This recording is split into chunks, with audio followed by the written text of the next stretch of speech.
चौथे क्वेश्चन में आते हैं। 50 मीटर लंबाई वाले एक आयताकार बगीचे का क्षेत्रफल 300 वर्ग मीटर है। बगीचे की चौड़ाई ज्ञात कीजिए। यानी हमें लंबाई दी है और क्षेत्रफल दिया है, और हमें पता है लंबाई और चौड़ाई का गुणा करके क्षेत्रफल आता है।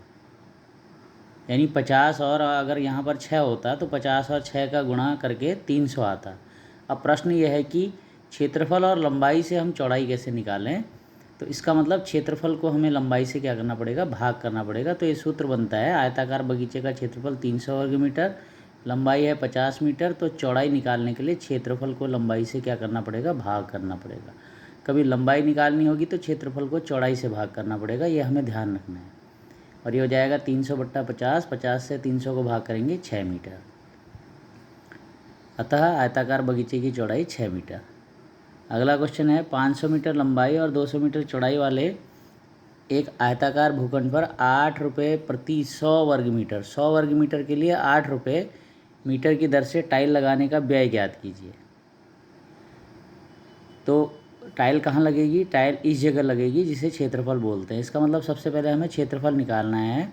और जो आयताकार भूखंड है, भूखंड माने ज़मीन का टुकड़ा है जो आयत के आकार का, खेत है, प्लॉट है, उसकी लंबाई है 500 मीटर, चौड़ाई है 200 मीटर। तो पहले इसका क्षेत्रफल निकालते हैं, लंबाई गुणा चौड़ाई।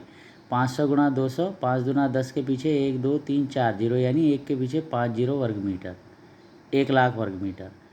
अब हमें बताया गया है कि 100 वर्ग मीटर पर जब टाइल लगाते हैं तो उसका खर्चा 8 रुपये होता है।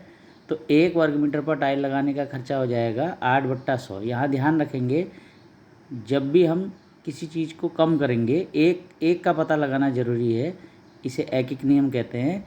तो जब भी किसी चीज़ को कम करेंगे तो वो यहाँ पर भाग करने जाएगी, और उसके बाद 1,00,000 वर्ग मीटर टाइल लगाने का खर्चा 8/100 ये पहले से आ गया है। और गुणा, अब गुणा करेंगे क्योंकि अब चीज़ को हम क्या कर रहे हैं, बढ़ा रहे हैं, अंक को बढ़ा रहे हैं।